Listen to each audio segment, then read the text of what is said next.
खिलाफ लड़ाई में जनता कर्फ्यू से लेकर आज तक हम सभी भारतवासियों ने बहुत लंबा सफर तय किया है। समय के साथ आर्थिक गतिविधियों में भी धीरे धीरे तेजी नजर आ रही है। हम में से अधिकांश लोग अपनी जिम्मेदारियों को निभाने के लिए फिर से जीवन को गति देने के लिए रोज घरों से बाहर निकल रहे हैं। त्योहारों के इस मौसम में बाजारों में भी रौनक धीरे धीरे लौट रही है, लेकिन हमें ये भूलना नहीं है कि लॉकडाउन भले चला गया हो, वायरस नहीं गया है। बीते 7-8 महीनों में प्रत्येक भारतीय के प्रयास से भारत आज जिस संभली हुई स्थिति में है, हमें उसे बिगड़ने नहीं देना है और अधिक सुधार करना है। आज देश में रिकवरी रेट अच्छी है, फैटेलिटी रेट कम है। भारत में जहां प्रति 10 लाख जनसंख्या पर करीब 5,500 लोगों को कोरोना हुआ है, वहीं अमेरिका और ब्राजील जैसे देशों में ये आंकड़ा 25,000 के करीब है।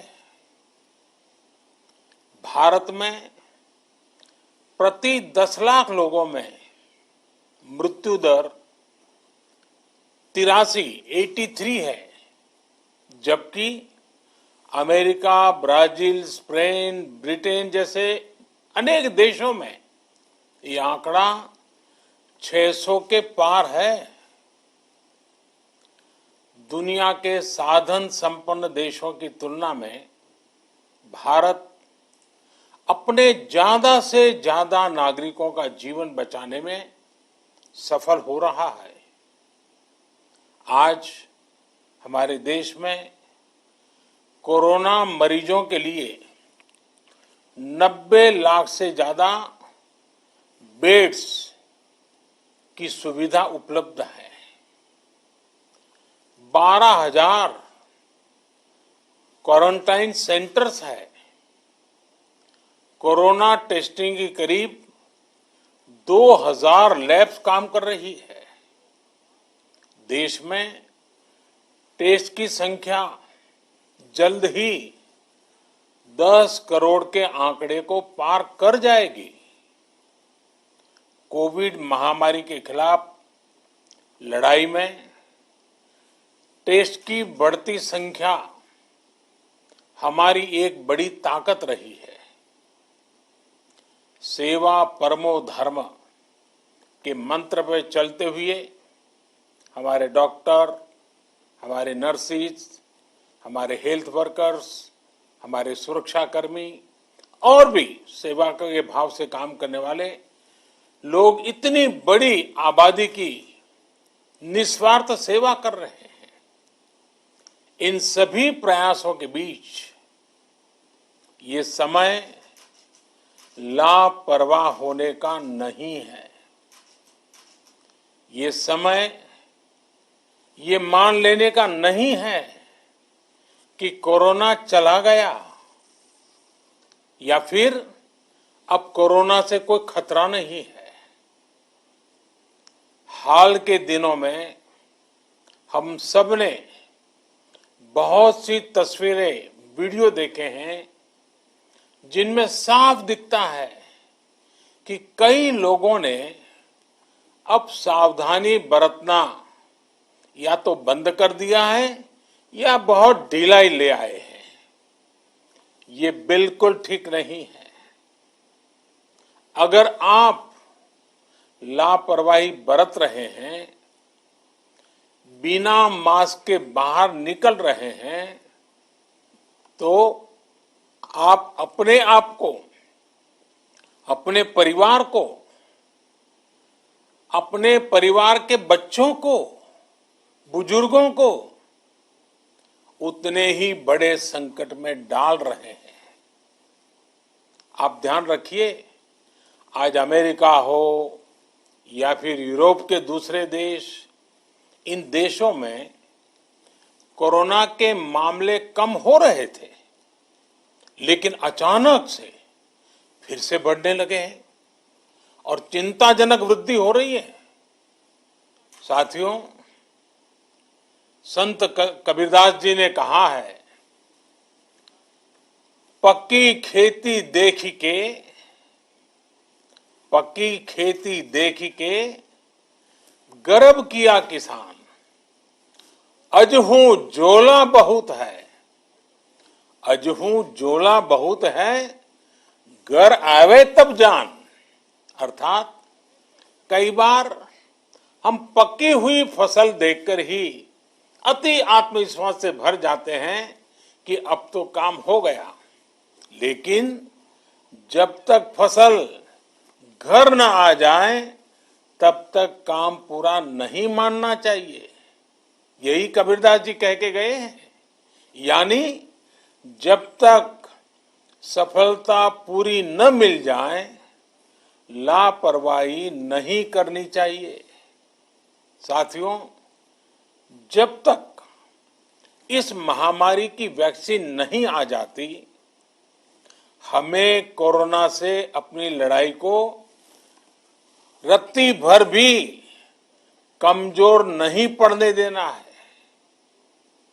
बरसों बाद हम ऐसा होता देख रहे हैं कि मानवता को बचाने के लिए युद्ध स्तर पर पूरी दुनिया में काम हो रहा है।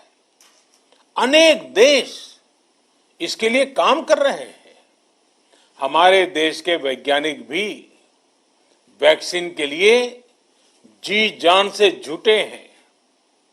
भारत में अभी कोरोना की कई वैक्सीन पर काम चल रहा है। इनमें कुछ एडवांस स्टेज पर है, आशास्पद स्थिति दिखती है। साथियों, कोरोना की वैक्सीन जब भी आएगी, वो जल्द से जल्द प्रत्येक भारतीय तक कैसे पहुंचे, इसके लिए भी सरकार की तैयारी जारी है।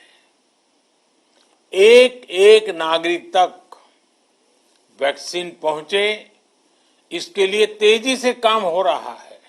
साथियों, रामचरितमानस में बहुत ही शिक्षाप्रद बातें हैं, सीखने जैसी बातें हैं, लेकिन साथ साथ अनेक प्रकार की चेतावनियां भी हैं। जैसे रामचरितमानस में बहुत बड़ी बात कही गई है, रिपु रुज पावक पाप, रिपु रुज पावक पाप, प्रभु अहि गनीय न छोट करी। अर्थात आग, शत्रु, पाप यानी कि गलती और बीमारी, इन्हें कभी छोटा नहीं समझना चाहिए। जब तक इनका पूरा इलाज न हो जाए, इन्हें हल्के में नहीं लेना चाहिए। इसलिए याद रखिए, जब तक दवाई नहीं, तब तक ढिलाई नहीं। त्योहारों का समय हमारे जीवन में खुशियों का समय है, उल्लास का समय है। एक कठिन समय से निकलकर हम आगे बढ़ रहे हैं। थोड़ी सी लापरवाही हमारी गति को रोक सकती है, हमारी खुशियों को धूमिल कर सकती है। जीवन की जिम्मेदारियों को निभाना और सतर्कता, ये दोनों साथ साथ चलेंगे, तभी जीवन में खुशियां बनी रहेगी। 2 गज की दूरी, समय समय पर साबुन से हाथ धुलना और मास्क लगाना, इसका ध्यान रखिए। और मैं आप सबसे करबद्ध प्रार्थना करता हूं, आपको मैं सुरक्षित देखना चाहता हूं, आपके परिवार को सुखी देना चाहता हूं। ये त्योहार आपके जीवन में उत्साह और उमंग भरे, ऐसा वातावरण चाहता हूं। और इसलिए मैं बार बार हर देशवासी से आग्रह करता हूं।